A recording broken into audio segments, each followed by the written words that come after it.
Hi, so this is going to be kind of long because there is a lot of context that I have to mention for everything to make sense.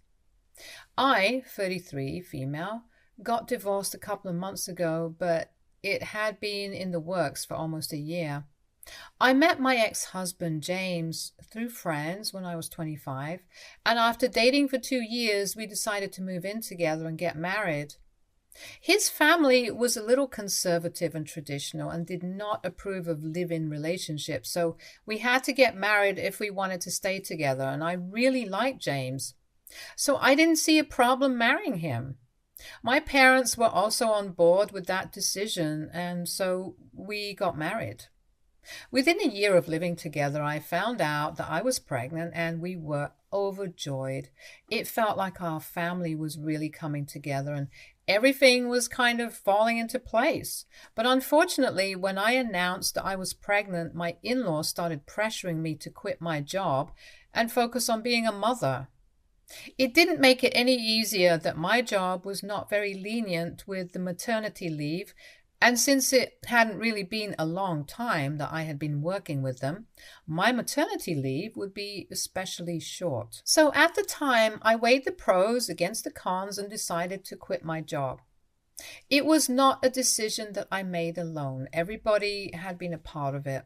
James and his parents kept telling me that it would be the best decision in the long run, and I simply had to do it. James seemed pretty sure of everything and said that he would take care of the family. I didn't have to worry about the money. He would bring enough home, and all that I had to think about was raising our kid. My parents and my older brother also thought that it would be for the best if I quit my job and stayed at home, because that's what my mother had done. And even though she had the choice of going back to work, she chose not to because this was a priority for her. I had a lot of pressure on me from both sides of the family, so I decided to quit when I was in my second trimester. Everything had been going well, and I had full faith in my husband that he would never let me down, which is why I left my flourishing career to be a stay-at-home mom. However, soon after my son was born, I realized that there was something strange about the way James had been behaving in the last few months of my pregnancy. I could never quite put my finger on it, but there was something off about his energy and everything. Sure, he seemed happy when our son was born, and I thought things would go back to normal, but instead, it started getting worse. He started being very irritable around me, and any time I would try to talk to him, he would just snap at me. The only time that he seemed happy and content with life was when he was playing with our son. But other than that, it always felt like he was very annoyed to be at home with me, so he would spend long hours at work, and even on the weekends, he would consistently come up with some excuse not to spend time with me. I just couldn't understand what was going wrong, but I kept trying my best to make our marriage work because, unlike him, I loved him, and I didn't want to give up on us. This trend continued for about 2 years after my son was born. He would stay at work for way longer than he needed to, and even when he was at home, he wasn't really with me. I couldn't exactly complain about it because every time I would try to talk to him about it, he would just tell me that he was really tired from work and it was not an easy task for him to be the sole breadwinner for the household. And that was really insulting for me because it wasn't as though I was not capable of bringing home money for myself, but I had to rely on him because he had promised me that he would make it easy on me. And a couple of times I even asked him if he would prefer for me to go back to work. So then we could split all the expenses and he wouldn't have to take so much pressure. But he said that it was an insult to him and his capabilities. Besides, my in-laws would never approve of it, and we would be in for a really hard time with them if I went back to work. So I continued to stay at home and raise my son, which is pretty much the only thing that brought me joy, because James had changed, and he was no longer the man that I had married. It was only about a year ago that I found out that James had actually been having an affair with one of his co-workers. It had been majorly difficult for me to find out about because honestly, I had been kind of suspicious about it for a long time. I had even snooped through his phone and laptop a couple of times when he was asleep, but I found nothing. I knew all his passwords because he wrote them down in his notepad, but even that didn't help. It almost felt like he had nothing to hide. And I felt like an idiot for even being suspicious of him. I even went through his belongings to look for a burner phone or whatever, but I again found nothing. At one point, I had actually started to believe that maybe I was just being paranoid and insecure, but the universe had my back, and the proof of his cheating was something that I saw for myself. James and I were throwing our son a pretty grand birthday party about a year ago, and he had invited the co-worker he had been cheating on me with. She was a single mother with a son around my son's age, so I didn't find it strange that he had invited her. He had also told me that she was a really close friend of his, so I didn't find it unnecessary at all. After my son had cut his birthday cake, I decided to go to the upstairs bedroom because I wanted to change into something more comfortable for the party. But when I walked into my bedroom, I realized that my husband was already in there, and so was his co-worker, on his lap. They were full on making out when I walked in on them, and it took me a couple of minutes to even process what I was witnessing. First of all, it was my bedroom that the two of them were going in, and that was the most horrifying part of it. And secondly, they didn't even break apart when they heard the door opening, so I had to walk all the way over to them and make my presence felt for them to snap out of it. I'm pretty sure that they thought that it would be fun to make out in my bedroom, in my house, just for the thrill of it, but they probably didn't count on me having a complete breakdown over it. I'm not proud of it, but knowing that what I had been suspecting for so long was actually true made something snap inside of me. I grabbed the co-worker by her hair and started dragging her outside the room, and I was unstoppable from what I was told. James is considerably stronger than me, but he couldn't stop me, and I don't even remember most of it because I think I had a rage blackout. I dragged her downstairs with me, with James right behind me, and pushed her into the middle of the room while everyone was there. I don't remember most of the things that I said, but apparently I called her a bunch of derogatory names and told everybody what she and James had been getting up to in my bedroom. I didn't even care that my son was right there, and so were a bunch of his friends. Now that I look back on it, it's extremely embarrassing and inappropriate, but at the time, that didn't even occur to me, and I was just screaming at the top of my lungs. My parents, my brother, and my in-laws were also present there, and I think it was my father who finally calmed me down and took me back to my room. Once I was inside my room, I completely broke down and started crying. I was sobbing uncontrollably, but instead of staying with me and comforting me, my dad locked me inside my room and went back out. I guess I should have known instantly that my parents didn't care about me. I had always known that they cared more about appearances than being real, but that was just insane. Nobody came to check up on me for the next couple of hours, and even after I had calmed down considerably, I had no idea what was going on outside. I didn't even have my phone, so I couldn't even ask anyone. It was only after midnight that I was escorted out of the room by my brother, who didn't even ask me how I was doing. They probably would have made me stay in the room for longer if I hadn't started banging on it like a crazy person. When I came out, I asked my brother what had happened after I had been locked in, and he told me that pretty much everyone cleared out after my breakdown. He also said that James had left with his parents, and my son and the only people in the house at the time for me, my parents and him, and he had let me out of the room so we could discuss what we were going to do about this now. But my family's idea of a discussion meant telling me that I had to apologize to all my guests for the way that I had behaved at the party. And not just that, but I also had to apologize to my in-laws and James for what I did. They told me that he had found it extremely difficult to convince his co-worker not to press charges against me because what I had done was an act of physical violence against her. So now I owed it to him to talk about this and work things through instead of making this a big deal. I freaked out at them and told them to get out of my house because I was not going to allow them to stand under my roof and tell me that I had to apologize to my cheating husband. I got into a huge fight with my family because they were telling me that I owed it to him to make things right and give this marriage a second shot, or else they would cut ties with me.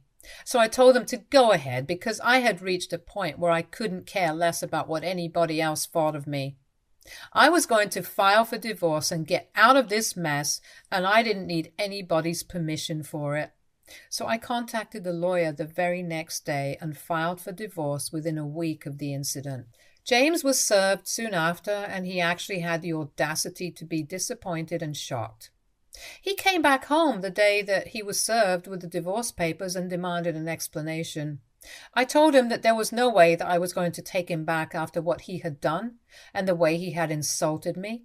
We got into a nasty verbal argument where I said a lot of things to him and called him a lot of names, and he ended up promising me that I would never be able to see my son again. But I didn't realize that he would actually ensure that he lived up to his word. Then the legal battle began. The divorce proceedings were easier and simpler compared to the custody battle, since we had very few joint assets to speak of. The house belonged to me, and there was no question about it because I had purchased it with my own money. Everything else was going to be sold, and the costs would be split between the two of us. We just had to wait for 6 months due to the waiting period in our state, and after that, once we had come to a settlement, the divorce would come through. The only thing that we couldn't agree upon was the alimony that was due, because I had to start from scratch since he had forced me to quit my job and I didn't have enough money of my own. He thought that I shouldn't get any alimony at all, but of course that was not possible, since he had told me that he was going to help me and make sure that I never felt the need to work. Thankfully, I had a couple of texts to prove that, or else I might not even have been able to get that alimony. The divorce process was emotionally easier for me to deal with because in my head I had already disconnected from James.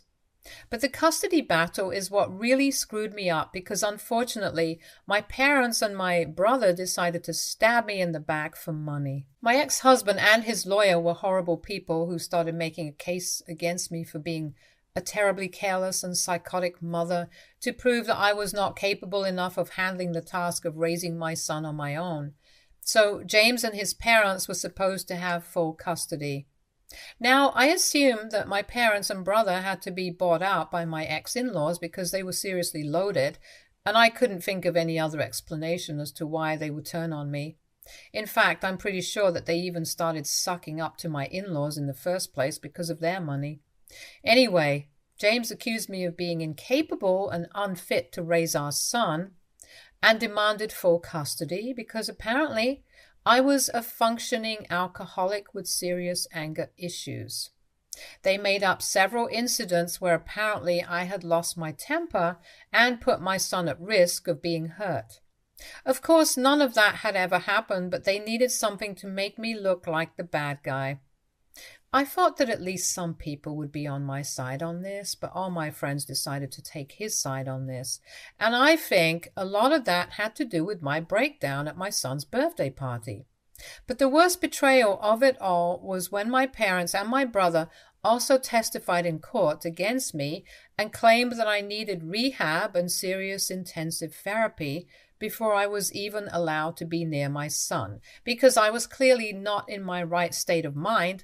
And that was probably also what had driven James to cheat on me because he was sick of dealing with me. So unfortunately, even though I put up a good fight with my lawyer, I was unable to get custody of my son. The cards were stacked against me, and there was very little that I could do to prevent the inevitable. My lawyer and I had been trying our best to put together scraps of evidence to prove that I was a good mother. But eventually all of it went to waste. The verdict was announced a couple of months ago, and that was the last time that I saw my son in person. I did get supervised visiting rights, but James never let me see him anyway, so it's kind of pointless. He is 4 years old now, but he barely even gets to meet me, and I'm constantly afraid that he's going to forget about me when he grows up. From what I know from a couple of relatives who are still on my side, my family still gets to see him since they post pictures with my son all the time.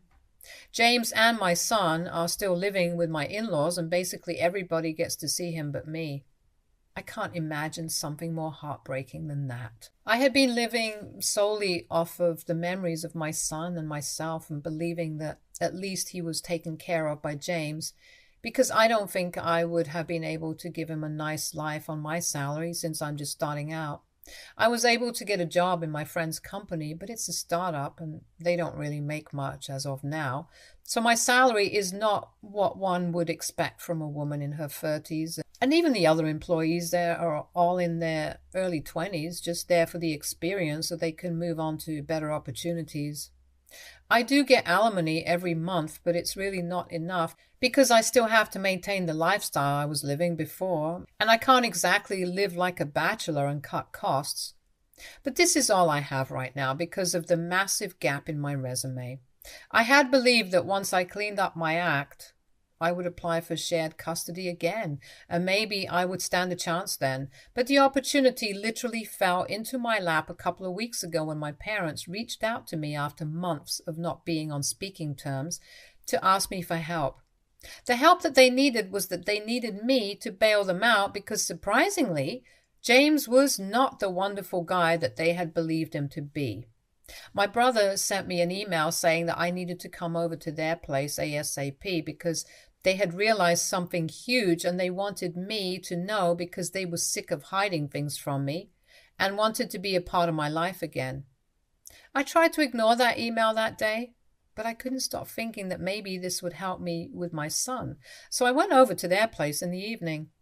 When I did go, I had expected them to be living like kings because they had sold me out for money from my ex-in-laws. But if anything, they were living worse than before. My son was thrilled to see me, though.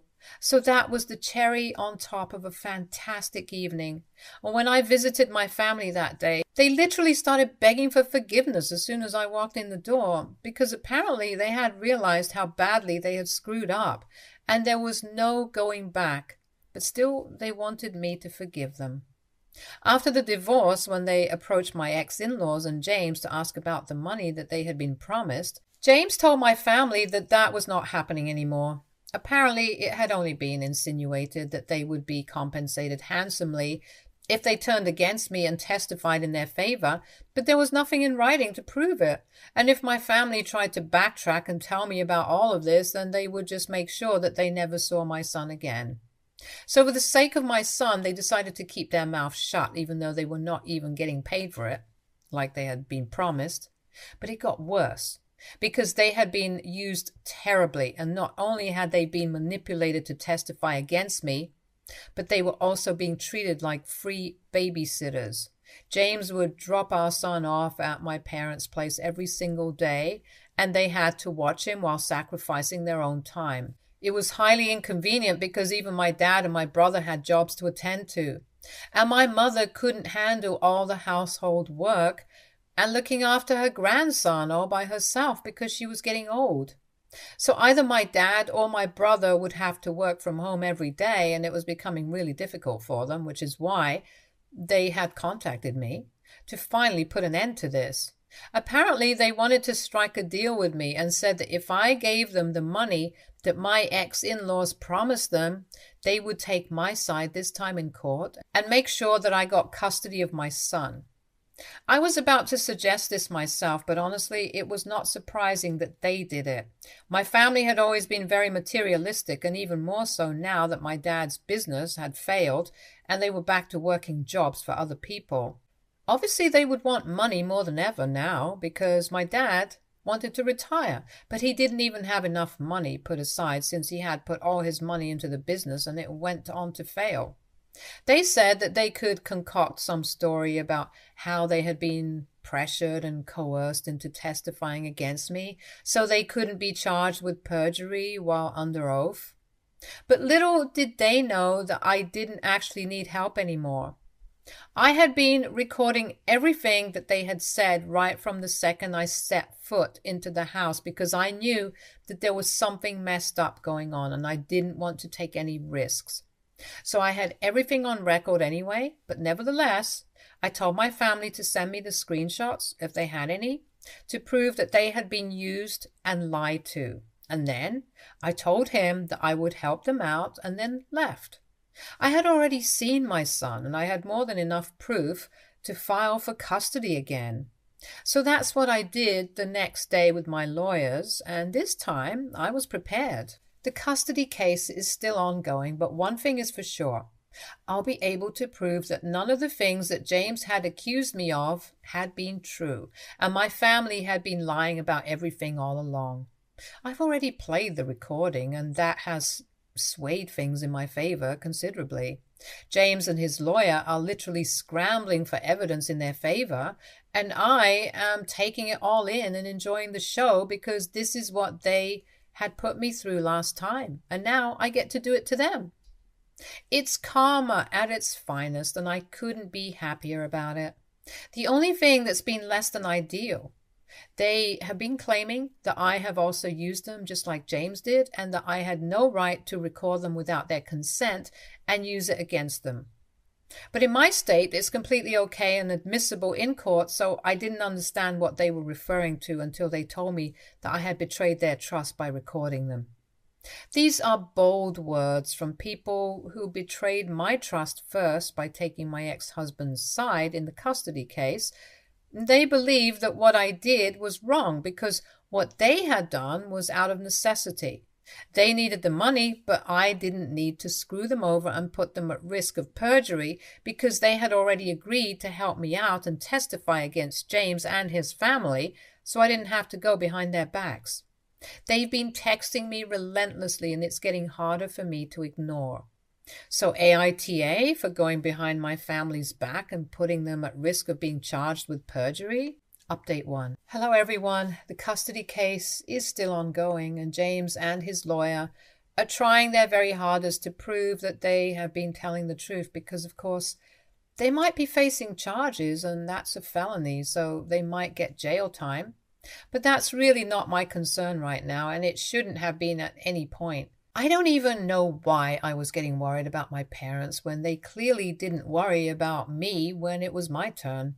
So it's really just tit for tat right now. The comment section opened my eyes to how my parents were extremely entitled. But anyway, I have cut ties with them. All of them can go where they want to. I want my son to be all right and with me. I have waited long enough for this, and I'm not going to let my family and their constant victimization of themselves. If they can sell me out for money, I don't think it's necessary for me to show any loyalty towards them. I'm done now. Update 2. So the good news is that I finally got custody of my son. I don't think I've ever felt so happy in my entire life. The other good news is that my in-laws, James, and my family were charged with perjury, and yes, they might go to jail for it. I bet they're regretting everything now, but I don't care about any of it because I got what I wanted. I got my son back, and that's all I had ever asked for. From what I know, James is still trying to fight it and stay out of jail, but I don't think it's going to work. I've already filed for a restraining order against all of them because I've been receiving very threatening text messages, and I am 100% sure that it has to be from these people. Because nobody else would want to harm me unless it's them. Things have been really busy and hectic for the past couple of weeks, but I'm learning to slow down now. I desperately want to spend more time with my son, so I have decided I'm going to cut my work hours shorter. I've also thought about selling the house and moving to a smaller apartment so I can save more money. I still have a lot of work to do. Rebuilding my relationship with my son is not going to be an easy task because even though he is happy to be with me, he still asks about his dad and his grandparents. I don't know what to tell him. He has told me a couple of things about them, like how he had been living with his grandparents for the most part, and his dad and my in-laws were only there for him for part of the day. Whenever I ask him about how it was living with his grandparents, he makes a face and says that it was not that great because everyone would constantly be fighting. And I can totally see that. It sounds like They really gave him a rough time, and just because they didn't want to take up his responsibility. I can't imagine why they would treat a child like that, but I couldn't put it past these people. They are most definitely capable of even making a little boy feel bad about himself. But anyway, I don't have to worry about that because now he is with me. Update 3. Hi everyone. So I can't believe I'm back here after almost 5 years. It feels kind of unreal how different my life is right now. 5 years is a really long time and so much has changed. The first being how much older my son is. We have a beautiful relationship right now, and after countless therapy sessions, he and I have finally become the mother and son that we should have been right from the beginning. He's growing up to be a wonderful man, and I'm sure that he will turn out to be nothing like his father, because I just know it in my heart. He is 9 years old right now and already a perfect gentleman. I'm raising him on my own, and I have full custody because James gave up and moved to Europe after he was out of jail. I can't say that I'm surprised. He went away with his co-worker, who he had been cheating on me with, and now they're married. I guess he just replaced his actual biological son with the other kid. It's horrifying, but that's the kind of person that he is. As for my parents and my brother, they were out of jail after 6 months for good behavior. We have not kept in touch, and they did not try to reach out to me after they were out, which I'm grateful for because I don't think I would have had anything to say to them anyway. I don't have any news about my in-laws. I haven't heard about them or from them for years, and it's for the best, I think. I'm living my life now. I have a stable job and steady income, by God's grace.